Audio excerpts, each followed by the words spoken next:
Right. What's the difference, and you work both, what's the essential difference between baseball on the radio and baseball on TV? When I go into the radio booth, I bring all my own paints, I bring my brushes, I bring my palette, I mix them all up.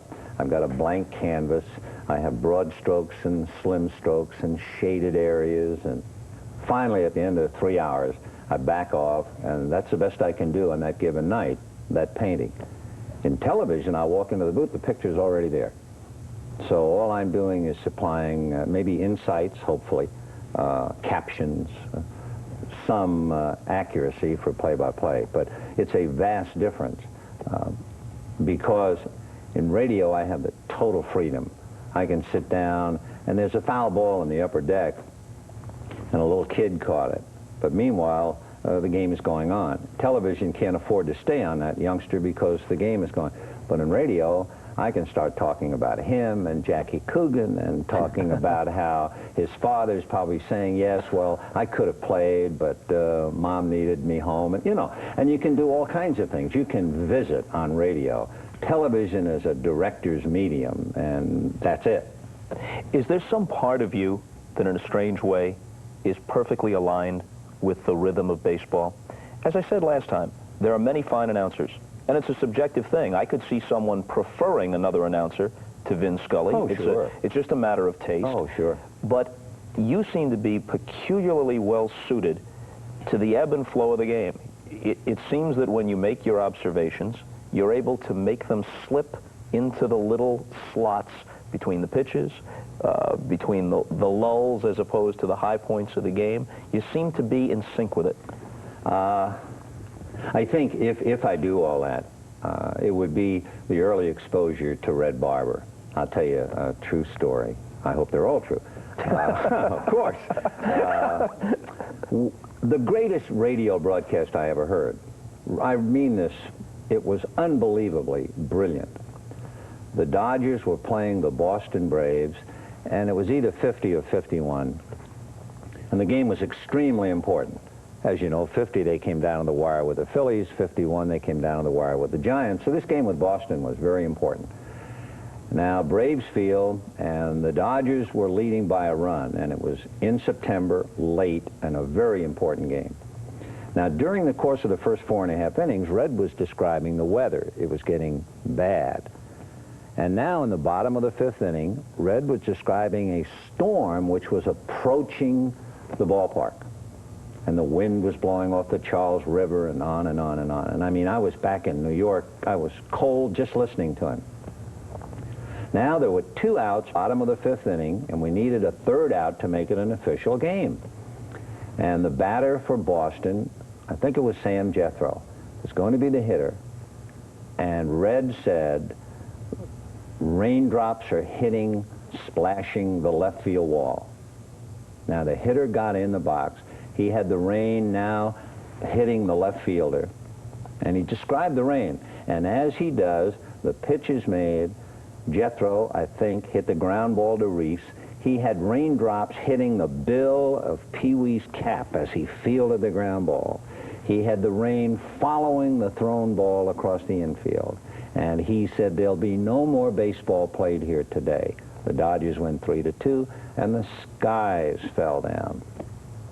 It was the most brilliant because he described everything at the same time. So now, a couple of years later, Red's gone, and I'm doing an exhibition game. Exhibition, thank goodness. Miami Stadium in Miami. And we're doing this game, and I look, and here's a storm in left field, and it is slowly approaching the ballpark. And I remember the great broadcast that Red had done, and I thought, you know, this would be good batting practice for me. I'll practice. One of these days, I'll get a situation, and so I start. Now, a meaningless exhibition game, but still, I'm really talking about that storm, and it is just moving, and I've got that storm just about to the left field wall. It was smoke. They were setting fire to some palmetto groves out there. So he was the best. And if I can do anything at all, it's all because of him. All because of that early exposure. I would marvel at how he could tell a story and not miss a pitch and not distract from the game. It was unbelievable. And here is Dominic DiMaggio. He was the only player in the All-Star game on either side to be wearing glasses. He's not nearly as big as Joe, but he spreads those feet even wider, believe it or not. He's really planted up there. Big red 7 in the back of his blouse. There's his brother Joe at second. Dom waiting at the plate, swings and fouls it back. Nothing in 1. This is the brother act. Greatest in the major leagues today. Can you try and capture what the Dodgers meant? There have been other great ball clubs, other ball clubs colorful in their own way, but the Dodgers were a slice of, I don't think it's overblown to say, a slice of sociology as well as of baseball history. Absolutely. You have to remember, in New York, you had the borough of Brooklyn, which way back when was looked down at by New Yorkers. That's where the origin of Dodgers came from. People who lived in Brooklyn in those days, because of the number of trolleys, were called trolley Dodgers. It was also a melting pot of people from Europe and wherever. And one of the things that brought them all together was the team. The team they could really relate to. It was one step ahead of the process servers and going bankrupt, and they understood all that.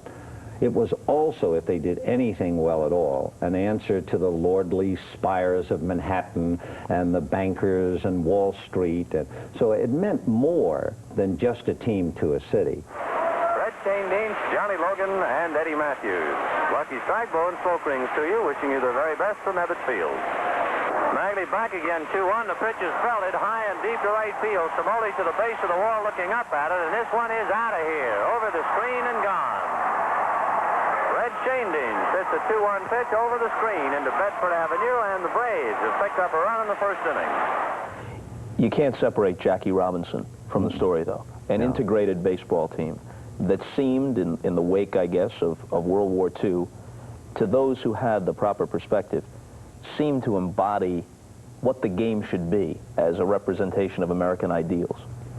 Jackie will forever, to me, be the only black player. I mean, all of the other players who have come along since just happen to be another color, like I'm a redhead and you're not. But Jackie was the first, and the impact was overwhelming, overwhelming. And he was a very strong man. He was selected by Branch Rickey for his, not only his playing ability, but I think just as much his ability to sustain under pressure and maintain under pressure. And he felt a tremendous amount of it. And he was a remarkable player who could rise to the occasion. He was very sensitive about his role.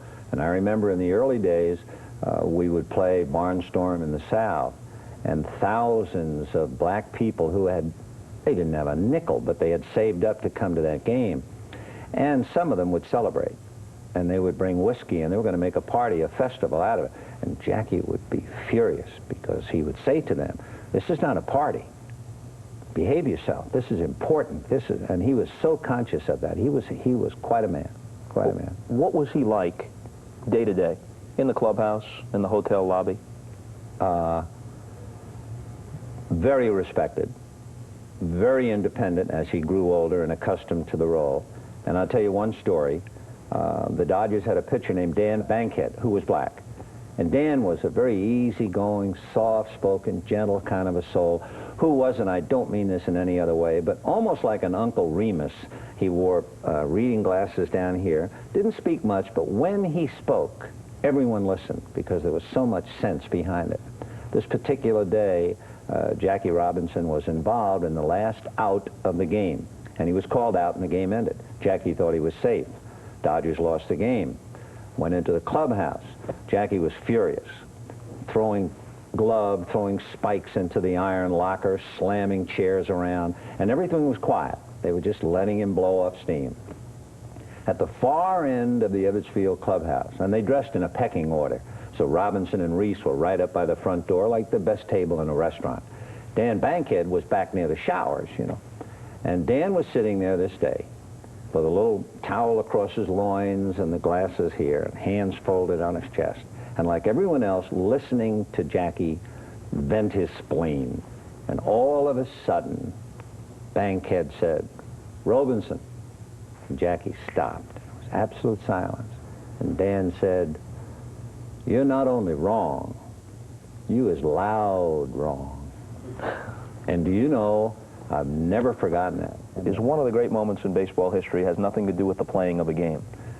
It was extremely touching to watch him being wheeled out to the mound by Pee Wee Reese, one of his close pals, to watch the people, 93,000 people, light their little matches, hopefully each a prayer. And I remember afterwards interviewing Roy, and he was so quick to point out, he said, you know, we had 93,000 here tonight. 93. He said, that's my number backwards. It was a great moment. The most beautiful and dramatic moment in the history of sports. Let there be a prayer for every life. And wherever you are, maybe you, in silent tribute to Campanella, can also say a prayer for his well-being. I've heard you say at times that you don't listen to other announcers. True. And I know some other announcers who have spoken to me who have prefaced it by saying, I idolize Vin Scully. Or if they're older, they say, I respect Vin Scully. But I feel almost slighted that he would say, I don't occasionally catch this guy's work or the other guy's work. Seems that he's holding himself aloof. No. What happened was, when I first started, and you have to remember, I'm just a kid, and Red Barber said to me, now, I'm going to give you some advice. Don't go out socially with the players. Don't drink and play cards with the writers. And don't listen to other broadcasters, including me. So I said, why? The others I could understand. He said, because if you listen to other announcers, you will subconsciously or otherwise pick up their expressions. What you will then, in essence, do is water your wine, because you bring into the booth the one thing that no one else can bring. And I looked at him and said, well, what can I bring that no one else can bring? And he said, you. And that made a lot of sense. So even though I know there are some marvelous announcers, I'm sure, and they have great ways of describing, I will not listen. No. What about a World Series, let's say? I hate to tell you, Bob, and this is... You're a baseball fan, in a sense, right?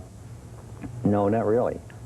For instance, if in those days I was going to do the World Series, I would watch the playoffs because I was going to have two of those teams in the World Series, so I wanted to watch them and see, so I had a point of reference. If I was doing the playoffs and not the World Series, chances are I was out of the country by the time the World Series... To vacation. Yep. Never watched. Never. Never. Not because I'm above it or anything like that, but enough's enough. You know, you can eat just so much ice cream, and I've had it all year, 7 days a week. Every night plus Sunday. But as a young announcer, you couldn't help yourself but to disregard Barber's advice and listen to Red. Yeah, that was I had an education. to fight it, you know, because even though I was born and raised in New York, in the streets of New York, I was not a suburbanite at all. I was in the streets.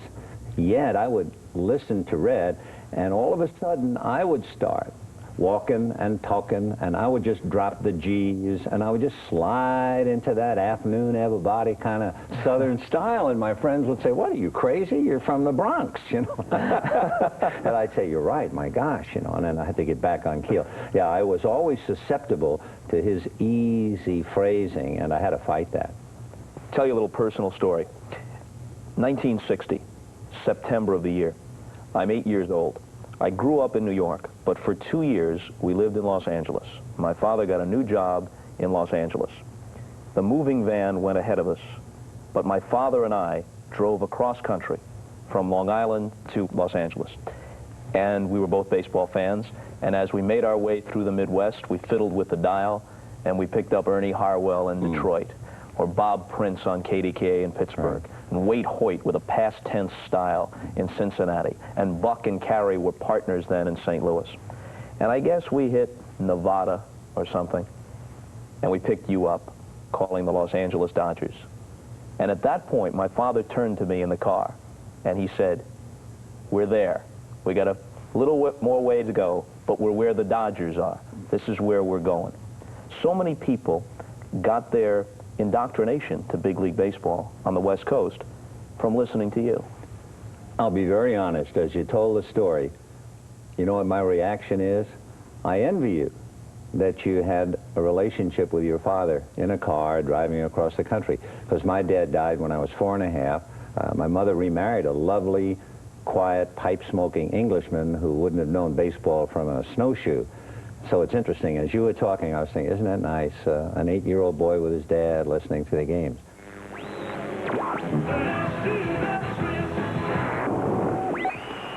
Mickey Mantle struck out and grounded to first. Yanks 2, Dodgers 2, 6th inning.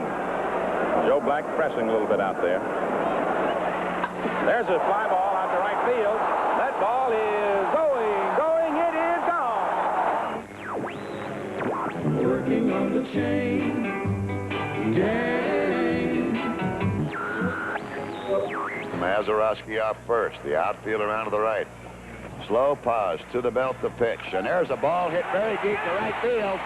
You can't kiss it goodbye.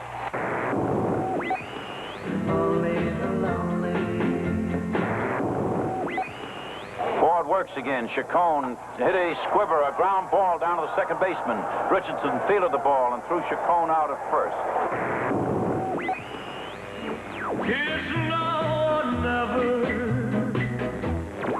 There's a 3-2 pitch on the way.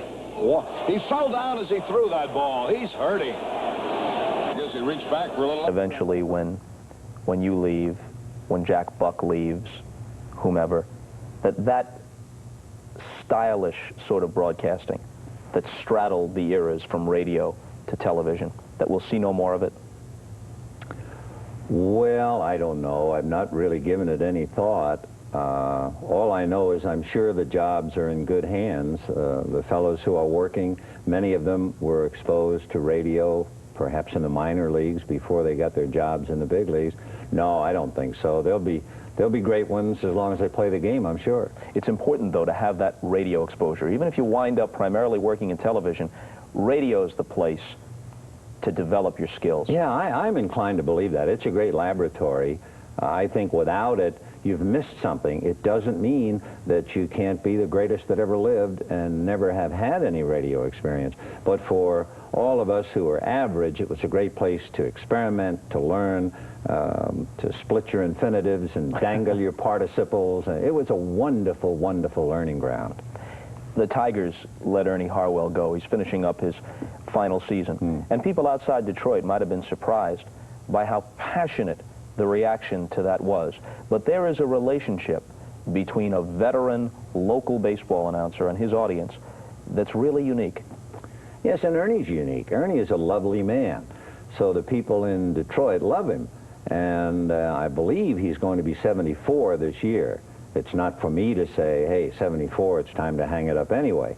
But they love him, I know that. And there are people who have known his voice all their lives. And that's why you mean so much to so many people. They remember, well, you remember driving with your dad when you were 8. See, that sticks in my heart. There are other people who remember a voice because of their growing up period. And oh, sure, they love him and they'll miss him when he's gone. For a year, I don't think any of us, no matter how long, no matter how solid our relationship with a city is concerned, they're not going to remember you forever. 1 year they'll feel, gosh, it's just not the same with old Joe doing the game, you know. But a year after that, life goes on, and anyone who thinks otherwise, I think, is making a mistake. But that voice of the veteran announcer is part of the soundtrack of people's summers. Absolutely, absolutely. A point of relation. I can remember that day I was fishing with my dad. I can remember, sure. Baseball is what people associate you with. But you've had some other moments in your career. People know that you broadcast golf for a long time on NBC and now the occasional assignment for TBS. I was interested to learn, though, that you once broadcast a golf match with Jackie Gleason as your sidekick. Oh, sure. You know, CBS did the Inverary Classic, and that was the Jackie Gleason Inverary. It's like doing the Crosby and have the great Phil Harris. Phil is one of the more memorable people, and one of my favorite quick stories. On Saturday on CBS doing the Crosby, it's Celebrity Day, and so they stick pretty much with the celebrity golfers. And this Saturday, the first shot showed Jack Lemmon in the sand. And all during the early minutes of that tournament, wherever we went, we'd go back, we'd pick up Jack Lemmon, and he's in a sand trap. And we finally pick him up at 18. Phil has not said a word. Pick him up at 18, he makes his approach to the green, he's in the sand. We leave him, we come back, he hits out of the sand, flies the green, into the sand on the other side of the green. And now Phil Harris speaks. And he said, and if you're old enough, this'll be good. He said, Jack Lemmon has been in more bunkers than Ava Braun. That's one of my favorite golf lines. That's a pretty good place to end any day, and it's time for all of you to go to bed. See you later.